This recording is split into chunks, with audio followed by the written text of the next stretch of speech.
താനും കൽപ്പനയും പിരിയാൻ കാരണം ചുറ്റുമുള്ളവരാണെന്ന് മുൻ ഭർത്താവായ അനിൽകുമാർ പറയുകയാണ്. സ്വകാര്യ മാധ്യമത്തിന് നൽകിയ അഭിമുഖത്തിലായിരുന്നു അനിലിന്റെ തുറന്നു പറച്ചിൽ. ഒരിക്കലും ഞങ്ങൾ തമ്മിൽ വഴക്കുണ്ടാക്കിയിട്ടില്ല. ഒരു വലിയ പ്രശ്നത്തിന്റെ പേരിലല്ല ഞങ്ങൾ അകന്നത്. ചെറിയ തെറ്റിദ്ധാരണകൾ മാത്രം. ആ ബന്ധം തകർന്നതിൽ ഒരിക്കലും ഞാൻ കൽപ്പനയെ കുറ്റപ്പെടുത്തില്ല. ഒരുപക്ഷെ എന്റെ ഭാഗത്തും വീഴ്ചകൾ ഉണ്ടായിട്ടുണ്ടാവാം. ചുറ്റുമുള്ളവരാണ് ഞങ്ങളെ രണ്ടു വഴിക്കാക്കിയത്. പിന്നിൽ നിന്ന് അത് ആളിക്കത്തിച്ചു. ചെറിയ മുറിവുകൾ വലിയ വ്രണമാക്കി മാറ്റി. കൽപ്പനയെ എനിക്ക് സംശയമായിരുന്നെന്ന് വരെ പറഞ്ഞു പരത്തി.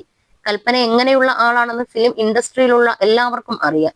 അങ്ങനെ ഒരാളെ തന്നെയാണ് ഞാൻ സംശയിക്കുന്നത്. എന്തിനാണ്? ഞാൻ അവൾക്കെതിരെ കോടതിയെ സമീപിച്ചത് വിവാഹമോചനം ആവശ്യപ്പെട്ടല്ല, വീട്ടിലേക്ക് തിരിച്ചു വരാനായാണ്.